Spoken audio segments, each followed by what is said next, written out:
So friends that I knew from going out and from clubs would if you told them that I'm that way, they'd be like, you don't know Roth. He's nothing like that. Because I wasn't. Because as soon as you start drinking, I think a lot of my problem was like being around people, you know. And I would be, if I was sober, like if you put me right now sober, standing in a fucking nightclub, I want to blow my brains out. So that's why I would have a fucking bottle of tequila, and there's nowhere I want it to be more than the club, because nobody's fucking talking to you. You're just dancing. Everybody, I know that guy's got Molly, that guy's got fucking blow, and nobody like. When it came to Percocets and weed and shit like that, I always had to put money up to get them. Where when it came to fucking Coke and Molly, the amount of money, if you put the amount that I did compared to the amount of money that I spent on it, it would be, nobody would believe how that's possible, because you just go out to clubs in New York and everyone got it. Everybody's giving it to you. Oh, hey, you want some fucking Molly? Here's this, that. And then all of a sudden you're in somebody's apartment for fucking 3 days and there's a fucking plate of just a mound of fucking, that one's Coke, that one's ketamine, that one's fucking Molly. And you're just fucking hanging. Girls are coming through. You're laughing. You're fucking partying. Music's on. The neighbors are fucking complaining, banging on the walls, and you're having the time. You've smoked 140 cigarettes. You're fucking in the. Oh, I love. What is this chair made out of? You know, you're just fucking everything. It's amazing. And then 3 days later, I meet a guy who's not leaving his couch for 10 days. That if you told those people that that's how I was, they'd be like, nah, that's not Rob. He always wants to fucking, you know, he would be the fucking head of the Thanksgiving Day parade, throwing a fucking baton in the air, because that's how I was when I was drinking. I always wanted to fucking party more. No, let's not go to bed. Let's this. Where like when I would be on fucking pills in my apartment, I didn't even want more than 2 people in there, because I start to get fucking crazy. Like, oh, where are they? You know, where's he ashing? Where's he? You know, like that whole thing. Where when if I had drinks in it, it would be like, hey, you could put that out on my fucking forehead. Like you could fucking throw cigarettes on my floor. Like I don't, you know, you just it's crazy how it all fucking works. I go to the gym 5 days a week. I eat super clean. More reliable, you know, like I used to be. Like I remember there were things from my family just not showing up. When you're addicted, you know. When I was addicted, I was not. I can tell you I'll be there Friday. Good luck. Right. I don't know how I'm going to feel, what's going to happen Thursday night. I've told Lee 1,000 times. I was still doing coke with podcast would not be intact, because there's just no way you can't control your life. Yeah.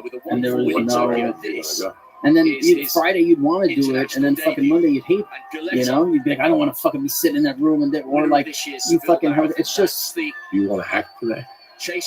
How do you feel about it? I don't enjoy I hate fucking reading scripts. I hate auditioning. I hate that whole part of it. So it's like, I still for a long time I was passionate about acting, but really I was passionate about doing soprano. I loved it. I stopped fucking drinking for it. I stopped doing drugs, like whatever. When that time would come, and it was never like, fuck, I gotta stop this. It was like, no, this is how it works. Like I get to do this. Like I loved doing that work. I loved hanging out with those guys. I loved all of it. Where now, like the idea of like some Asian is gonna send you fucking 4 scripts, and you're gonna sit in your apartment and fucking read them, and maybe like it works. And like I don't want to do a TV show because. I don't like what they might tell you you're doing in a year. It was totally unpredictable. Where it's like I have all of these like things I do. You know, if they were like, you're gonna be fucking smoking, you're gonna be fucking smoking a cigarette, or we want you to eat this way. And I don't want to be a difficult guy who's like, hey, actually, I don't eat that anymore. I won't smoke a cigarette. I don't want to be fucking doing this and that. So. That's like I love fucking you. I love Joe Rogan. I love the fucking Bobby Lee, Tom Segura. So I moved out here to start a podcast, and hopefully that'll be the thing that I'm doing. I gotta be honest with you. How the fuck do you fuck? It's crazy. How do you go into a CBS show today and fucking bump up Johnny Director comes up to you and says, listen, how it's you worked with the best. Yep. You came from an environment that was healthy. Listen, last, I'm not ashamed to say this, about 2 years ago, I did 2 episodes of the show for Greg Garcia.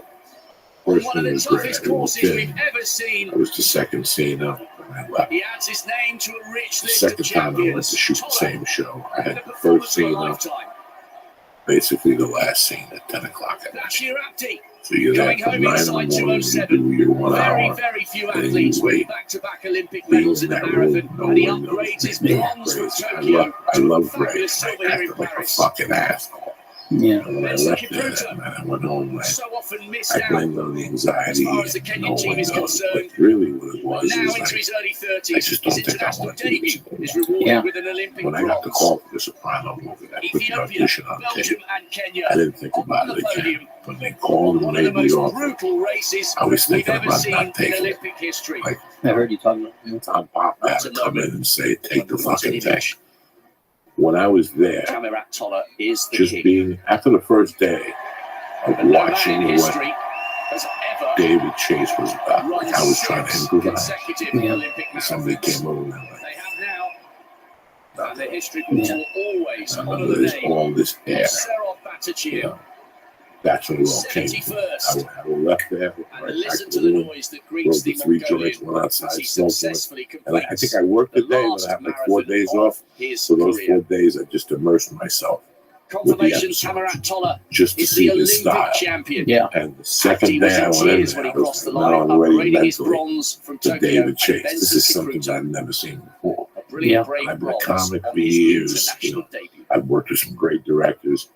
At that moment, he blew 16 runners, everybody out. including Nicholas And once I Navarro, saw what he did breaking that to a first 10 scene I on a shot, savage Yeah. I course. was like, I'm paying Great attention work to from this the rest guy, of the field. to the fucking letter. Confirmation Now, the if he defending says champion sneeze, Eliud Kipchoge I will did not sneeze. manage to Yeah. finish. I didn't eat Neither nothing did in that Abdi movie Nagay. either, by the Might way. have got I the silver hate that behind shit him in too. Tokyo. Yeah. They asked me to smoke a cigar. I think I smoked one of them, but once you move, like right now, somebody offered me a mom move a few weeks ago, and I was like, He joins Habiba But Bakir, see, what Malawode, and the thing Gezat is as one of only a lot of 4 what people men don't understand in this industry is like, marathon title if you're for putting Ethiopia. all of your shit aside, all the shit you want to do, or how I really want to be, and I gotta fucking focus on this thing, and I gotta what, but you know it's something that you think is gonna be fucking incredible.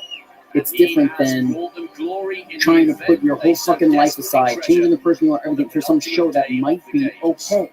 and while you're shooting, you're like, nobody watches this. Yeah.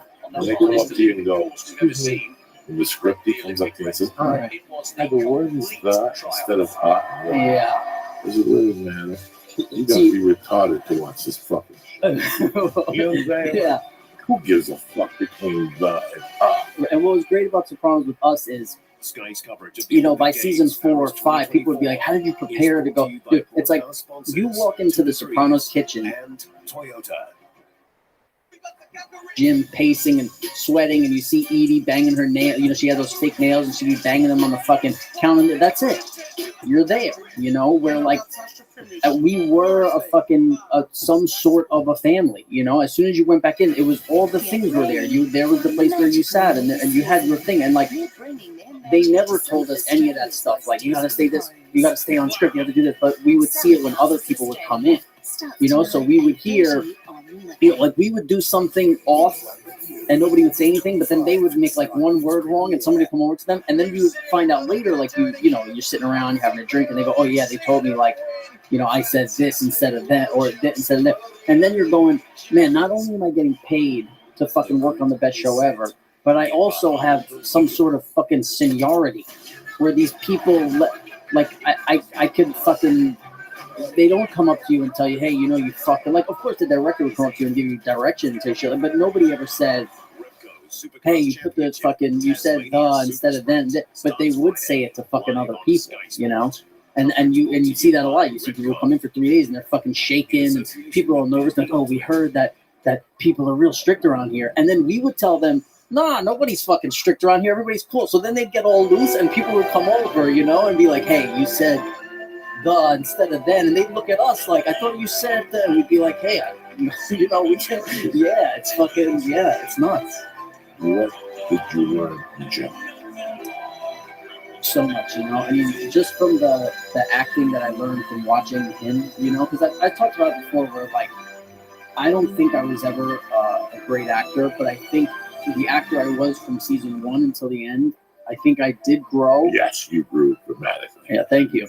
Dramatically. And I think it was from James and Edie, watching them. I mean, it was like, I felt like I was watching the two, like, greatest actors I've ever seen all the time. Like you just show up and you see what they do and you see why they do certain things and how they like it would be more so like you'd watch Edie and then she'd fucking come by and in the scene she would just come and like rub her nails on my back or like something like that, and it would be those things where I go, oh shit, that's she was there. She wasn't, what's the next fucking line or where do I put this down? She saw the fucking look on my face and felt like she needed to put her fucking nails on my back and let me know that it's great. But really what I learned from him also, I think in LA especially, or there's a lot of like this outward like we support whatever, we support your decision to, and standing from the fucking rooftop and screaming how good of a person you are and what you support. And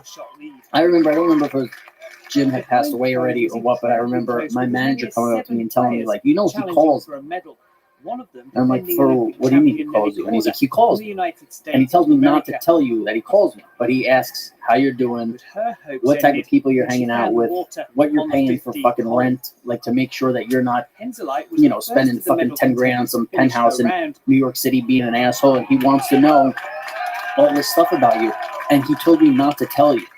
And I think that's the opposite of a lot of like this bullshit of like we love each other, and there were never like like you see now Instagram and this shit of like we're so close and we're so R.I.P. John Witherspoon. yeah. And you're like, what the fuck? And that's the thing is like there would be fucking some people from there was a thing that you felt on the show where it's like, why the reason is nobody's a fucking asshole on set, nobody's an asshole on the show, because if you are, David can kill you. David could end it all. You want to come in and act like you're a fucking big shot because you won some fucking award last year, or people are telling you your character's the best, your character's the best, and you want to come in and request some kind of fucking trailer or that. It's like somebody will put fucking 2 bullets in your head in the fucking show, and you're not on the show anymore. So nobody ever, if anything, we'd all be in fucking one person's camper, sitting around laughing. There was no, and I think a lot of that was also Jim. Jim never let. If anybody's going to be asking for shit, it's him, and he never did. He never said, hey, I want this or this thing. So everybody kind of, you follow the vibe on the show. An example. Yeah, for sure. Well, I got to tell you something about Edie. I always knew Edie was a good actress. But when I saw her as a dangerous action actress, was when Jim got shot. That scene when she's crying the whole way. She takes you there. She's unbelievable. She fucking took me there. She took me there. Like, like I know. It's like when Sean Penn he finds out his daughter's dead. That movie, what's that? Mystic River? Yeah. The noise he makes, that's somebody who lost somebody. That's a tough recreation noise to make. Edie had her moments. I think. I can say this. Listen, I miss Charles Bronson. Look at that picture. Look at it. The second guy I miss is James Gandolfini. Never met him. Never met him. I can tell you that. I miss him on TV. That movie he made with Hardy towards the end. Okay, The Game, was that The Game, something? Like that. Yeah. I remember seeing him there and going, how much do I fucking miss him from The Sopranos? Like, The Sopranos could have still kept going. And I think it would have lost no fans. Yeah. You were on one of the greatest TV shows of all time. I mean, not no bullshit fucking Friends or fucking. I'm talking about a show that changed the fabric of society. Ricky and fucking Desi type shit. Whatever it is. Desi and Lucy. Yeah. I didn't have HBO growing up. I remember the night that the finale aired. I literally heard, I was living in Boston. What year did the finale air? 10 years after, so I guess 2009. Yep, I was living in Boston, and I knew my friends were watching it. And I heard people when Black, I heard people go, ah! Like I literally heard people. I'll never forget that. They thought the cable went out. A lot of people thought the cable went out. I was like, what is going on? I'll never forget that. I was like, what? Sure. And then I went on Facebook, and I was like, oh shit. And then the thing I wanted to ask you was, because it happens a lot, but like you went from a kid, and then towards the end of the show, because I watched it later, you weren't like your character was not the most liked character at all. Yeah. What is that like? Do people like start hating you, or do people have a weird reaction to you when you were like not as much of like you're not that little kid anymore? Like, you know what's funny? I feel like that's more like an online culture thing where people are like, "Fuck you, you suck." Like walking around in New York City, nobody ever fucking says that shit. You know, people are just happy to see you and they want to tell you they love the show and this. So like, I mean, there were definitely people who would tell me like, "Man, I fucking hate your character," and I'm like, "Yeah," and especially people who would meet me like hanging out and partying, they'd be like, "Man, I hate your character, but you're fucking nothing like that, piece of shit or that little fucking nerd or whatever." But I remember like doing interviews and saying, "I get it because I see it. Like I want to smack them in the face sometimes. Like I want to fucking grab them and be like, what are you like you fuck." But that's the whole fucking point of that's what people want to. That's the shit that. That Tony sees himself that he fucking hates about himself. That fucking. You had some great scenes, Robert. The scene when she gets hammered and he brings her back, and you're like go upstairs, AJ. And you're like, she's doing ecstasy, but I gotta go upstairs. He chases you out when you put the fucking thing under the crook of your arm, and you went to go to the military academy. And the hat. Oh, you sold it. Robert, you sold me. You're like, you had this look on your face like you want to fucking shoot yourself. Yeah. You sold it. There's so many scenes when you went after, Corrado. You went after him. You went outside. Yeah. That was a fucking tremendous scene with you and Jen. He told you about, you always say you're a hypocrite. Fucking Michael. You know what's funny? It's crazy that you brought that up. That's the only scene I ever felt I did good. That is a beautiful scene. That's the only scene I ever fucking. Oh no! That was like you were seasoned by then, and you were used to it. But that is a beautiful scene. That was a real father and son scene. So you had when you're changing the flat. That's a fucking great scene. I don't remember. He goes, AJ, you love your Uncle Jackie or some shit, and then he goes, what do you know? And you were like hesitant. You're like, I don't know, whatever the kids say. It was I don't remember that at all. Yeah, he's changing the flat. He's like drying the sweat off. And you're just a little kid. And he goes, AJ, what do you know about me? And you're like, I don't know. Mercy. It's his Uncle Jackie's stole money from the Indians or something like that. He goes, your Uncle Jackie loved you. Like all those scenes you sold. Robert, you sold. Thank you, yeah. The crack hole. Oh, that's a crack hole. Right. You hit the black neighborhood and that. All those scenes. Even Jamie Lynn. Yeah, Jamie's fucking great. When they went up to Booton, he fucking chokes the guy. Okay. And he's talking to her in the car, and he's like, you know what I do? It was, if you've noticed, I'm surprised that they even did The Irishman. Because I haven't seen it. You saw it? No, not yet. Because 3.5 hours. No, 3 hours. That's good. It's good for your asshole. To sit there once in a while. You know what I'm saying? But it was such a show that covered so many, like the mob world could never recover.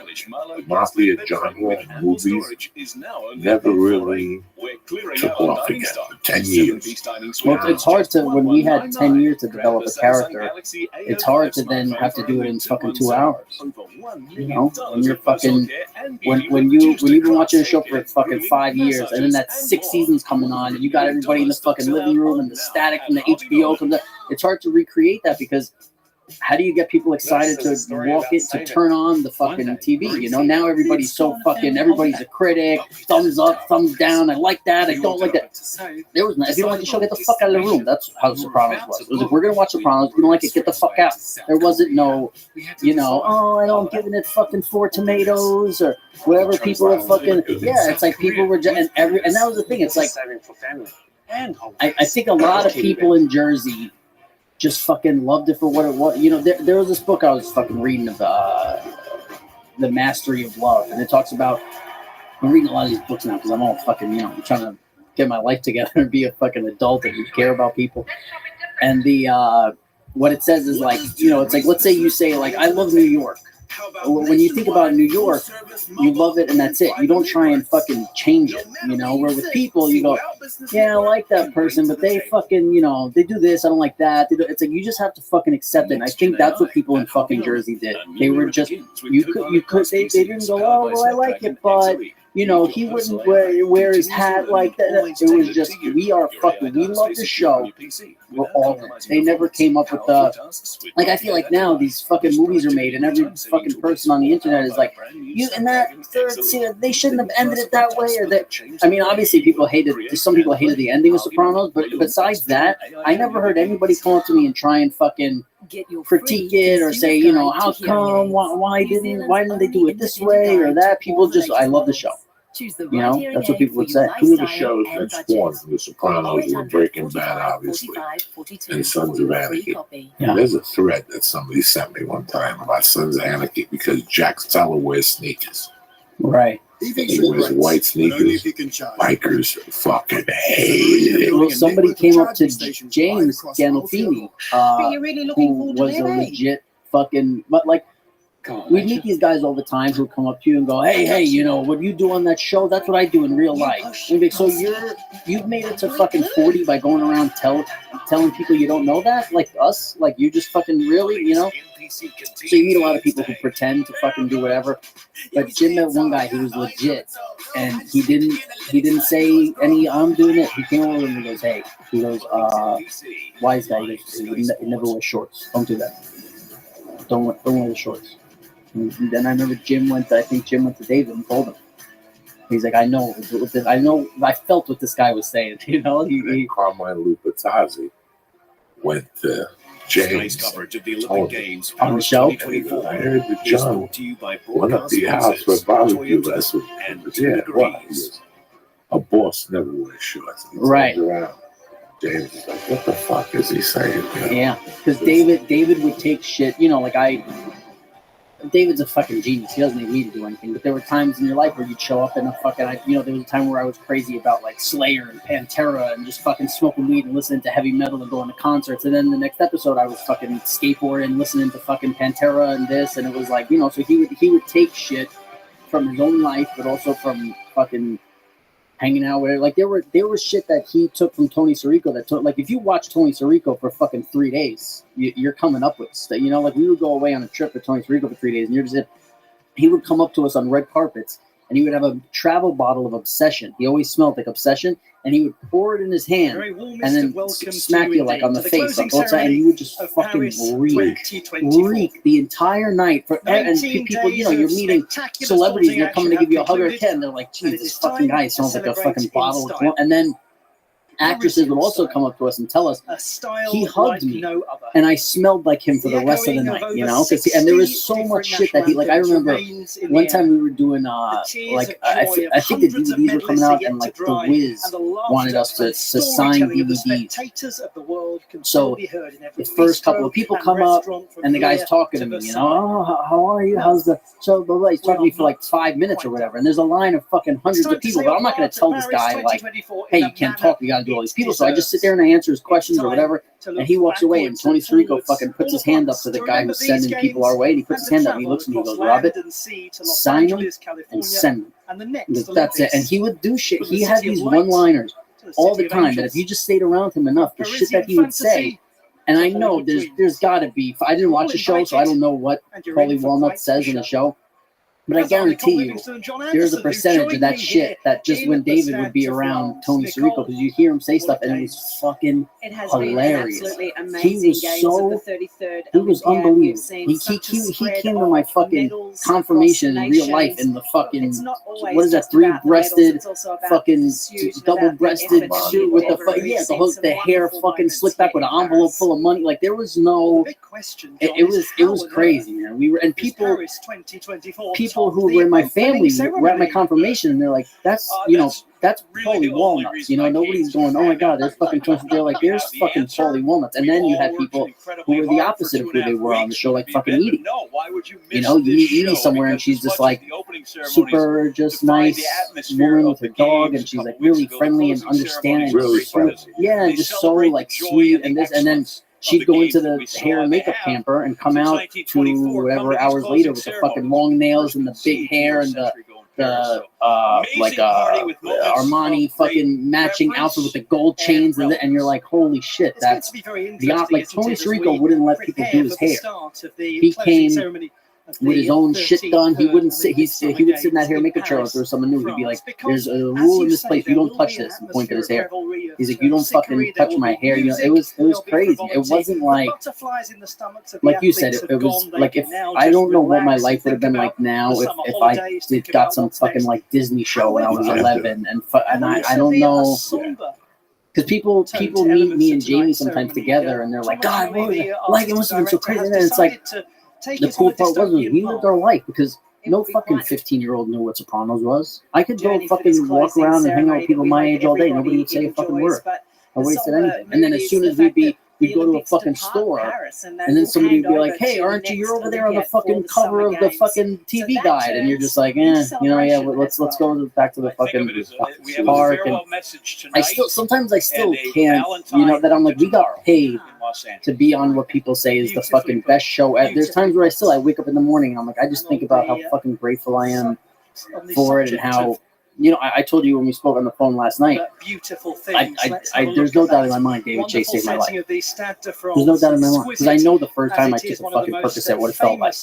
And if I didn't have when I quit doing fucking drugs and all that shit, if I didn't have this on the other side, if I didn't have I fucking just moved out to LA, started a podcast. I got a fucking apartment. I did all this stuff because Sopranos. It's like all this freedom that I have and this kind of thing where it's like if I didn't have that, if I had my fucking grandfather's job, I don't know.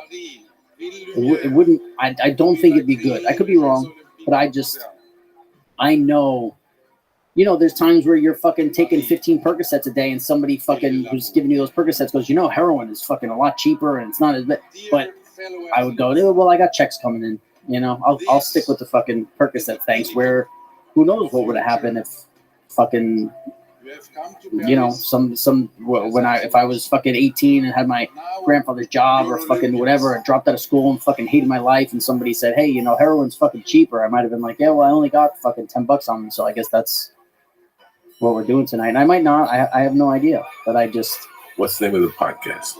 It's called Pajama Pants. It's you and Jamie. Me, Jamie Lynn, and our friend Cassie. And I just want it to be like this. I want it to be shit you talk about it in fucking pajama pants, your pajamas, and fucking sitting around and laughing and telling old stories, making new stories, and just we're about 10 episodes in, and I'm so fucking happy to be doing it because it's like I found in later years with me and Jamie, we always kept in touch, but every time we would see each other, it would be catching up, and then by the time you're done fucking catching up with somebody and then you leave and then you see them a month or 3 months later, then you're catching up again.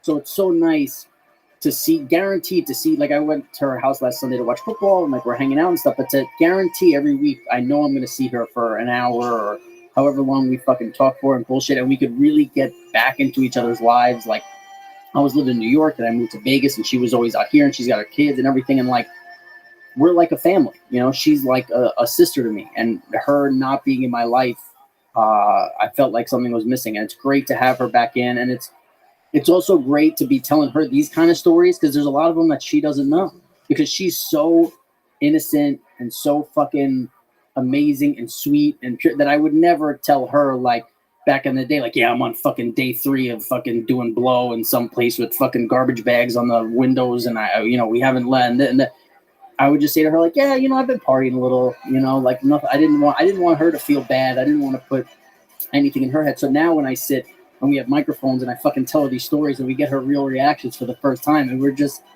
there's a little bit of therapy in it. There's fucking great catching up. We just laughing. It's everything. And then it's like we had like Drea De Matteo on, so it's like getting to catch up with her and talk about the fucking Soprano stories and this, but then just, there's some episodes where we go 30 minutes without mentioning Sopranos at all. It's all. I love it. I'm so happy I moved here, and I hope this is like the next chapter in my life. I hope that's you say like, who are you now? I hope it's a healthy guy who's moving in the right direction and has a fucking podcast. That'll be keeping me going. Because like I said to you, it's people tell you gotta do something creative. You gotta do something creative. And you're living in New York, and you're like walking down the street, going to the deli, ordering a coffee, then going to meet my friend in fucking Washington Square Park, and then walking here, and then going taking a fucking boxing class. And then I don't feel anything's fucking missing. And then I lived in Vegas for 2 years, and I felt like my fucking all of my organs were out of my fucking butt. Like I just felt like I was again maybe that piece of fucking lint floating in the air. Like I was just like, man, and I would meet people at the poker table who never didn't know Sopranos, anything, and they would just hear me fucking talking to somebody and be like, oh man, you should fucking write a book, or you should just so like it pushed me back into thinking like, yeah, I do have to do something creative, because it also gives me there is a part of my life that I feel like is missing when I'm not doing it, and you go and Vegas was just, I took up gambling for a long time, and the last 10 years basically all I've been doing is playing poker, and I fucking loved it, and I hit a wall. I got to the point where I was like, I can't go sit at a table with 8 strangers every day anymore. Like now that I'm so, like, I used to just take Percocets and you could you sit anywhere, I could sit on the fucking tarmac in a plane for 6 hours and people would be like, oh, we gotta get off this plane. And I'd be like, why? It's fucking, it'd be the same as I'm sitting on my lip.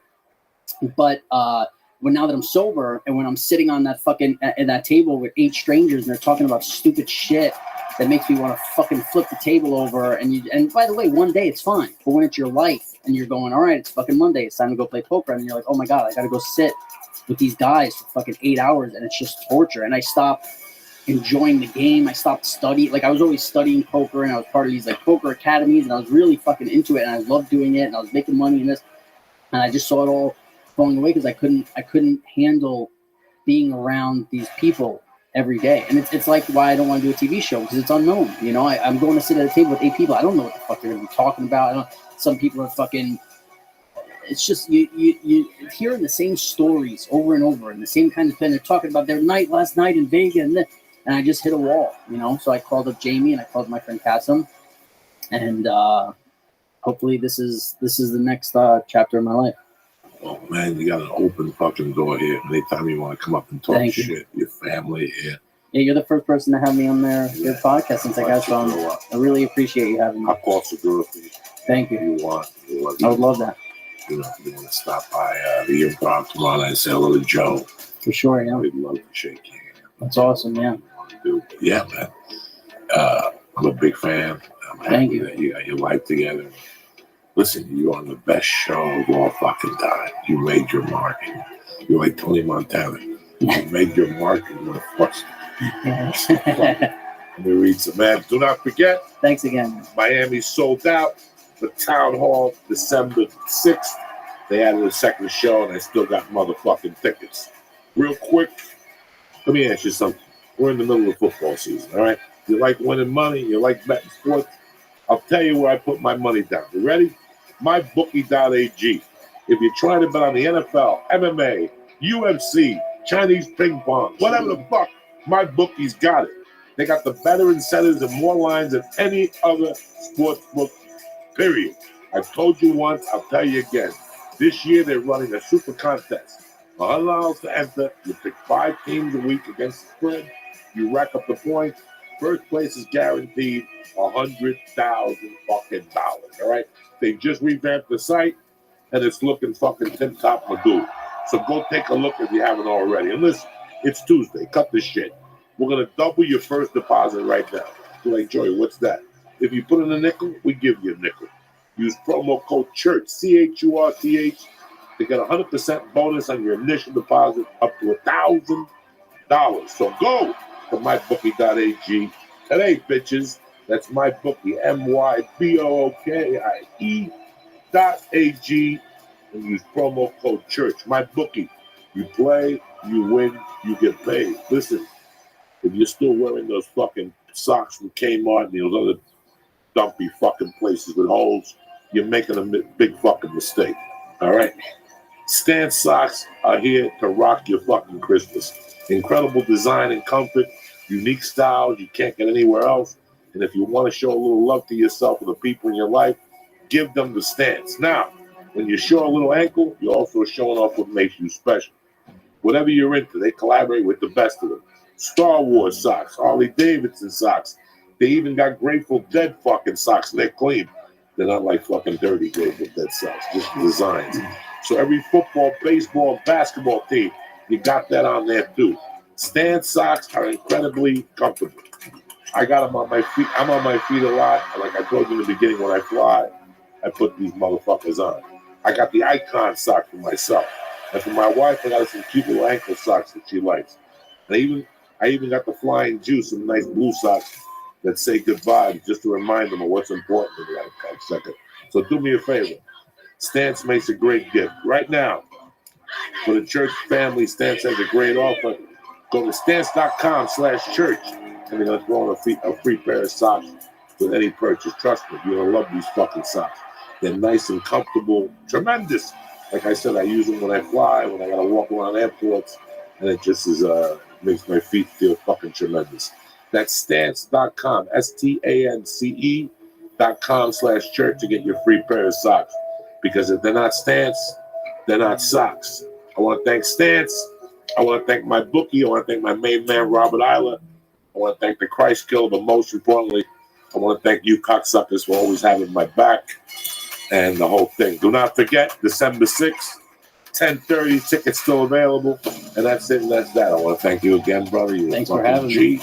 I want to thank you again, my little savage. And like I said, most importantly, you motherfuckers at the house. See you Thursday morning. Tip top for you. Stay black. Kick that fucking real. Greetings from Podcastville. It's Wednesday, the 20th of motherfucking November. A week away from Gobble Gobbleville. Fuck it. The Church of What's Happening Now is brought to you by Hymns. Listen, this holiday season is upon us, and Hymns is erecting the biggest Black Friday deal of them all. You can try a free online visit to get started with Hymns. 40% of men by the age of 40 struggle with not being able to get and maintain an erection. Why do guys turn to weird solutions or do nothing at all when they could turn to medicine and science? 4hims.com is a one-stop shop for hair loss, skincare, and sexual wellness for men. They have well-known generic equivalents to name-brand prescriptions to help you combat ED. Do me a favor. Feast your eyes on this. You can try Hims today by starting out with a free online visit. Go to 4hims, FORHIMS.com/church. 4hims.com/church. Prescription products are subject to doctor approval and require an online consultation with a physician who will determine if a prescription is appropriate. See website for full details and safety information. Again, that's 4hims.com/church. The podcast is also brought to you by MyBookie. Listen, attention, past, present, and future MyBookie players. Nothing in life is without risk. These days, even going to the fucking grocery store, you can take a bullet to the fucking eyeball. But during Thanksgiving week, MyBookie's offering a risk-free bet on the Bears-Lion game. Choose a team against the spread for up to $250. If you win, you got some cash for the holidays. If you lose, congratulations to you as well. MyBookie will give you your money back. This is Thanksgiving with all the motherfucking gravy. So do me a favor. Log into mybookie.ag, make your first deposit with promo code CHURCH, CHURCH, and MyBookie will match your deposit dollar to dollar to jumpstart your bankroll. And that's on the top of the risk-free bet. Let me repeat. That's a guaranteed deposit match and a risk-free bet for Thanksgiving only. That's next week, a week from tomorrow. So stop waiting on the sidelines like a fucking mook. Jump on the fucking gravy train. It's the holidays. You need to make some do-re-mi. And it starts at mybookie.ag. Use code CHURCH. You play, you win, you get motherfucking paid. Kick this mule, Lee. What are you, nuts or what? What's up, my brother Adam, right? What's up, doggy? Always a pleasure to see you. Oh, really, it's truly the best to see you. Handsome as fucking ever, right? Sound like my mom. Man, I comb my hair. Hey, you look good. Thank you. What's happening, brother? I'm chilling, man. Just enjoying the day, enjoying the... I like this pre-holiday time. It feels good. It feels like everybody kind of lets their guard down a little bit. And especially in LA where, the road rage is always at at a high level. I feel like just everybody on a whole just kind of, levels out a little bit. It loosens up. Yeah, a little bit, yeah. Loosens up for 6 weeks. It's kind of... Isn't that crazy? And then just back to the grind of the bullshit. And then like January 16th is traffic. People yelling at each other. Dude, on the flip of a dime, people could be like, dude, yeah, go on in, dude, merch. Yeah, actually, you know what? You want to swap cars for a day, dude? I'm driving a fucking, Toyota Corolla. You got a fucking Hummer. Let's swap lives for a car. And then I got my wife in the trunk. You can fuck her before I drop her off on the 170. Dirty bitch. Bro, trunk fucking. People used to be very generous with the trunk fucking. Yeah, but come just pull over. Fuck her real quick, dude. High five me while you're fucking her, dude. You're not familiar. It's your day, yeah. Even if you do, I'll pay for the creams. Shit, come January 16th. Can you believe it's November? No. It's It was just Halloween 10 days ago. Like, that's what it felt like. Wow, dude. When you put it in perspective like that, yeah, people were. What about last Christmas? Like, I feel like last Christmas was like 2 months ago. Wow. What are you smoking where Christmas felt 2 months ago? I guess it did, though, huh? It really did. This year, the holidays are the benchmarks for, like, how you. It truly, right? It's kind of how we view, like, how slow or fast time's moving. Do you feel like shit slows down and goes quicker as you get older? Because I've heard both sides of the coin. I think it's fucking quickened up. 1 minute I was 21, jumping up and down, eating Gorilla biscuits. I was 37 in some bumfuck room in Craig, Colorado, getting tomatoes thrown at me. The next minute I'm in Hollywood. I'm 44 years old. Yeah. Talking about quitting cocaine. The next minute you're having a kid at 50. I mean, it happened like I wake up in chunks. Like if I wake up in chunks, dude. Make that T-shirt. I'll buy that. Wake up in chunks. Yeah, that's a great way to put it. It's like these fragmented memories. There was a guy in Vegas once. This 92-year-old guy was talking to me at a bar at the Tropicana, and he looks over and goes, "How old is probably 5-6 years ago?" He's like, "How old are you?" I was like, "Oh, I'm 32." He's like, "I remember being 32." He's like, "I was actually at the pool boy here at the Tropicana at 32. What a great time." He's like, "I used to just live by the seat of my pants, smoke pot, do drugs, buy meth, sell meth." It's like, I remember one time at 32, I met a couple of foreign girls at the pool, brought them up to the room, paid them to scissor each other in front of me for $30. They bought me lunch. I was like, I think you're overestimating, what I'm doing at 32, but I appreciate it. There's no way, there's a similarity in the way you were living to how I'm living. But he was like, he goes, my point is, enjoy it. He goes, because I remember all that fucking watching lesbians eat each other out. Next thing you know, boom, I'm 96. And I was just like, I thought you were 92. He was like, who knows? Sounds like you're talking to Joey who like time traveled from the future. Yeah, like, that's what he tells me to do. Like every day, where's your bitches at? I don't have any bitches. Oh yeah, every day. But what would you do if you? I would do that. I would pay them to scissor each other. Yeah, that's first and foremost before a meal or a shower. Yeah. Let's get it out of the way. It's like you think how life is so unfair. It can be. Well, it's not. Get over it.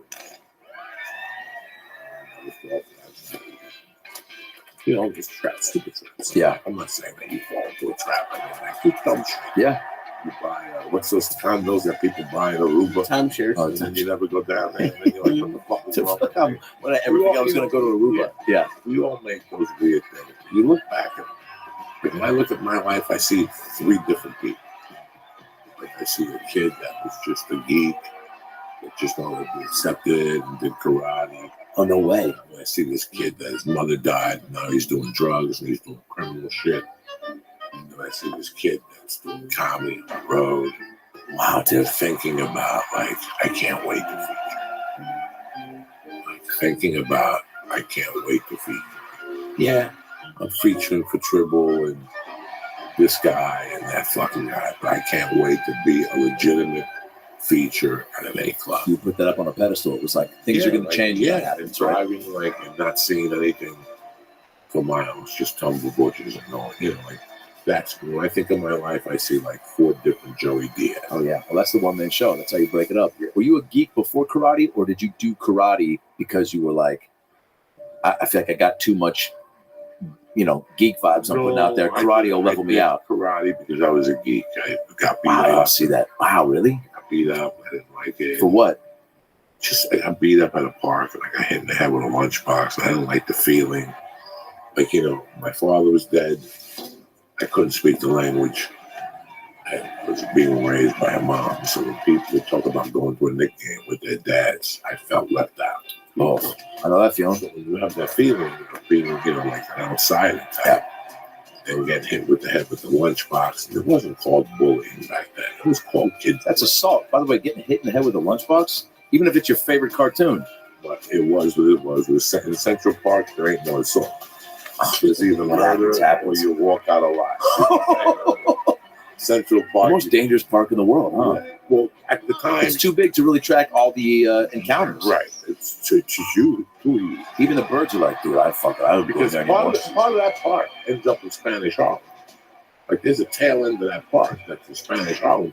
So the junkies would go in there and shoot. But this was way before. Like, when I got hit there, I just went there as a little kid. There were kids my age. Yeah.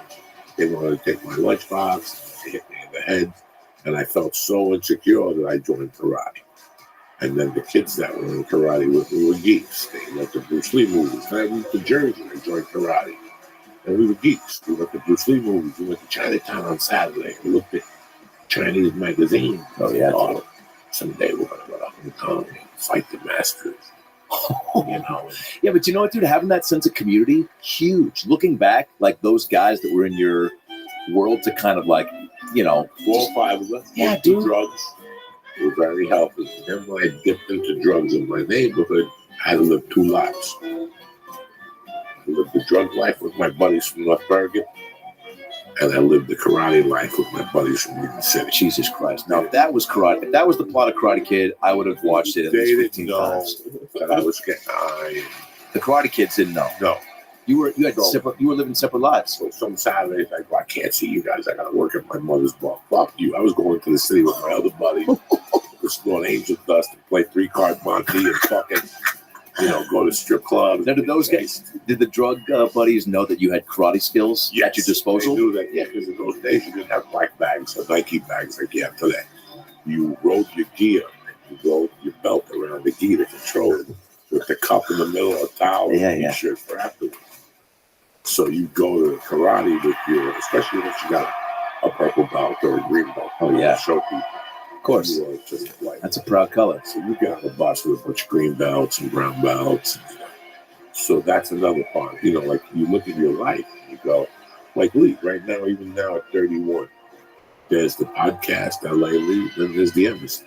Yeah. Oh, and that's 2 completely people. The guy in Emerson didn't smoke pot. The guy in Emerson didn't hear anti-Semitic slurs. The guy in Emerson didn't have scissor dreams, No, that stayed the same. But that was consistent. It is crazy how it's just like for me, that's completely different people, almost. I guess to a little bit. But do you think people change? Like on the inside, I still feel similar, but I guess I act a little bit differently. How similar do you think you are? Or do you think you've changed 3 or 4 times?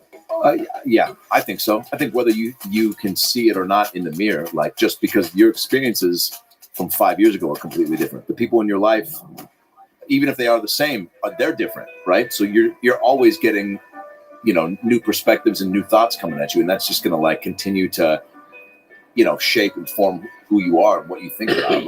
Right. Like even my sister has chilled out big time in the last 10 years, and it's like. And that's affected me because she was so fucking crazy and off the rails and had to go to a boarding school. And now she's like, I look at her as like a person with who has self-worth and and actually a good parent now. And that's seeing that happen to her has made me probably, subconsciously just have even more, I don't know, hope or have that bleed into this business where you might get down in certain points, but you're like, fuck man, there's always room to grow, and there's always, new avenues to go down. And I mean, I don't know. I don't think you ever level out as a person, and that's why. I think my life will stay the same. Yep. I had beliefs, and then when I got into stand-up, I looked over beliefs in a different way if I wanted to be funny. Because once you become a stand-up, you have to look at your beliefs where you actually think it's sacred. Yeah. And you have to goof on it a little bit. You know what I'm saying? Like, you just have to goof on a little bit, even though it's sacred to you. Whether it be the audience appreciates that, yeah. Whether it be anything, you really got to attack yourself first. Yeah. And attack all this shit that you're going to have a hard time saying. It's not hard to say what you want to say sometimes on stage if you really want to say it. Last week they had a thing about some chick that was from America, and she went to Icesville and blew an ISIS guy and got pregnant, and now she's trying to come back. My beliefs as an American is fuck that bitch. Let her fucking rot over there. She crossed borders to go suck ISIS dick. Now she gets what she's coming to. Was that true? That's what she went there for? Yeah, she boarded a plane. They call her ISIS bride, yeah. ISIS bride. She had a long distance relationship with an ISIS guy. Went over to get some terrorist cock. Got pregnant, yeah. Got pregnant and wanted to come back with that terrorist baby? Yeah. And I have and I said some things on there. And some fucking people hit me up and they're like, you know what, man? Some people get offended by your term, but I don't, because I know they're coming from your heart. Yeah. You're very anti-terrorist. Like, I think that there's people that steal and people that lie and people that have death coming to them. If they get hit by a building, nobody would care. But I don't think it's fair that Lee and his mom go to a mall on Sunday and get shot just for being there. Yeah. I don't believe in that. I believe people think it's coming to them. There's a lot of bad people out there. Karma's real for sure. And it is rich, and it'll come get you. But I don't think you should be at Walmart getting school supplies. Fuck no. A 15-year-old drives 10 hours to shoot you. Whether it's homegrown terrorism, whatever, the ideology, I was in New York in 94. I was in New York when they tried to bomb the World Trade Center. I was packing out. I was doing stand-up, and I was passing out packages for a phone company. The guy would give me $400 a week to just go into a building and pass out intro packages on Sunshine Communication. Yeah. Tells you what you get and stuff like that. Right. And I'll never forget that it was like Adam Ray was supposed to call me at 12. All these people were supposed to call me for Coke because it was Friday. So It's Friday Coke Day? Friday was Coke Day. What was Wednesday? I'd be in the city and you would call me and go, Joey, do me a favor, pick up a gram on the way back and give you $60. Yeah. To the city, so it was Coke Day. So when I realized it was like 3 o'clock, why hasn't nobody gotten to me? And then I stopped at the store and somebody goes, you don't know what happened. They just tried to blow up the World Trade Center. But that's the tower that controls all the communication. To the pages and shit. This was when they first tried to do it, 94, 93. Yeah, I remember that. Basically, the truck, and they went back and asked for a deposit. And they just, something blew up, right? There was an explosion. But I still remember seeing people on the A train. Seeing the looks on their faces. Like, how could something like this happen? Never mind 9/11. Never mind the Vegas thing. Never mind all these things. You're in Vegas enjoying a country western concert. So you get shot out by a fucking window. Yeah. So all these acts, no matter what you call them, I have something against that. We went away from what we were talking about. But it's like, when I got off the coke, I got all these strong beliefs back. So I had before I started. These were beliefs I believed when I was 13. Oh, wow. We're all the way back. Yeah. Those beliefs. Damn, dude. Started coming. So Coke is just blocking so much clarity, huh? So much clarity. I remember I was a man again. Wow. So before you were comedian, you come up to me with that stupid goof on your face. Knock it off. Before we became comedians, we were men. So knock it the fuck off. So all that came back to me.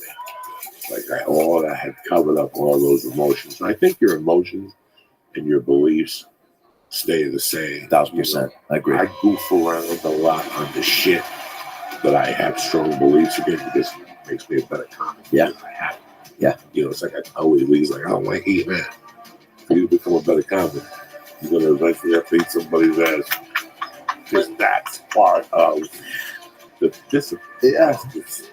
Doing things you hate doing. Stepping out of your comfort zone. Stepping out of your comfort zone. That's how you figure out who you are. It's the only way to do it. That's the only way to do it. So I don't care what you want to do. What you want to do really makes no difference. Yeah. What do you not want to do? What you wanted to do has gotten you to nowhere. Wow. So if it's gotten you to nowhere, why are we still playing this fucking charade? Wow, dude. Just do what needs to be done. Go outside. I think for me to really start hitting my comic, I had to say shit that I didn't want to say. Catholic religion. Are you kidding me? I love Catholicism. Sure. I was raised on that. You never said, you never blasphemed. I'm up there talking about pedophile smoke in the church. You know, so I want people to understand. Yeah. I'm a church guy. I'm a Catholic. I don't ever want to hear a fucking Jesus joke. But for me to become a better comic, I had to say Jesus joke. And I had to come to the conclusion that the Jews killed Jesus. You know, it wasn't, they didn't go last supper. No, they went hijacked that moment. They knew what time it was. You want to buy all this religious shit and the light came in and takes my bread, the bread that's my body. That's not the way it was. Yeah. Jews didn't even let you pass the bread around. You know what I'm saying? They came in with knives out. Carbs, what can I say? Yeah, they came in knives out, started stabbing motherfuckers. So all those things you have to. That was my first attack. It's so funny that you say that even just getting like the balls to split that line and have something that means so much to you be able to poke fun. It's like I just got slammed. I just did the Dolby with Dan Cook last Saturday. I did this joke about being Jewish, wanting to be in the NBA, and I just had this new tag where I make fun of how I don't say never be in the NBA, no Jews in the NBA, blah blah blah. And then I tag it with, I go, Jews never be in the NBA. We're done showering in groups.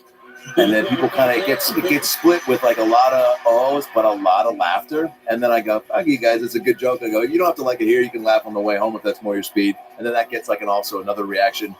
But I haven't stopped doing it. And I've got a lot of comics, friends of mine that I respect. Be like, man, it's a good tag. You know, it's a funny end to that. And, you know, shit, man, I've been to camps, bar mitzvah, I'm Jew through and through, you know, but again, it's like at some point I had that thought for that joke. There's got to be something about your religion, you know. Yeah. There's got to be something. There's a lot of stuff about it. You know, when Sebastian first did that bit about going to a Seder. Oh, it's true. How bad the food is. Oh, yeah. I was like, damn, this is a good joke. Yeah. I think it would have been a lot better joke if a Jew would have went up there yelling. 1,000%. Fuck that food. Yeah. Fuck Nana. Whatever you guys call them. What do you call grandma? No, there's Booby or something? Yeah. I knew it was some private part. You can't say fuck up. You can't say fuck up. This is what I'm saying. You have to say. Once you're a comic, you gotta say fuck Bubba. Yeah. Fucking shame. Fuck you and your gefilte fish. Yeah, with his Auschwitz shoes on. For a Jew to really break through as a Jew, he has to go up there and do one of the weirdest things ever. And that's making Auschwitz show. He had an aunt. An uncle. Yeah, it doesn't mean you don't respect that experience and that you don't have empathy for that, you know. And that's what this woman was coming at me for on Facebook. She was like, I just think you, as a Jew, to make that joke and to comment on a situation, what, and then she was, you know, she's like, do you even know what the Holocaust is? I mean, now she's just questioning my, you know, understanding of historical events. And I'm like, yeah, I just put, thanks for coming out. Glad you enjoyed it. It wasn't worth getting into trying to break down to her that, you know, like you just said, we have to take these risks and you have to, you know, find the funny in things that shouldn't, you know, that not everyone's thinking of finding some humor in. There was a little Jewish guy. I forget what his name was. He came into the In-N-Out. Ronnie Leibowitz. No, he came into the deli. Yeah. The deli zone. I used to hang out at the deli zone. It's called the deli zone? I love that. It opened up at 8. They served the mean ham and egg sandwich. Ooh. I forget what his name was. Let's ask him. Okay. You been? We were worried about you. He goes, don't worry about me. Worry about yourself. He was like an older guy. I forget what the fuck. I just was going to tell you. Oh. One day we were just talking and I was just, it was 93. I'd been doing comedy like 2 years. I was still not doing Catholic jokes. No way. No way would I do it. It wasn't even the realm of possibility for you, right? A possibility. I would not even consider doing it. You'd see people doing it and you were like, how do they do that? Yeah. I'm not going to do that. Hell, you dirty motherfucker. This guy's up here fucking boobies. And one day, 2 of the owners of the deli zone were Jewish. And the other 2 were like, one was that new nationality, Albanian. Oh, yeah. So was Albanian. Italian life, they always make pizzas and shit. One of the best Italian restaurants in Jersey is owned by Albania. That's a big secret. Nobody's supposed to know. Oh, my God. And I'll never forget, he made a statement one day. From the Stade de France in Paris, welcome to the closing ceremony. Because this place balls with Arab and can get pizza here.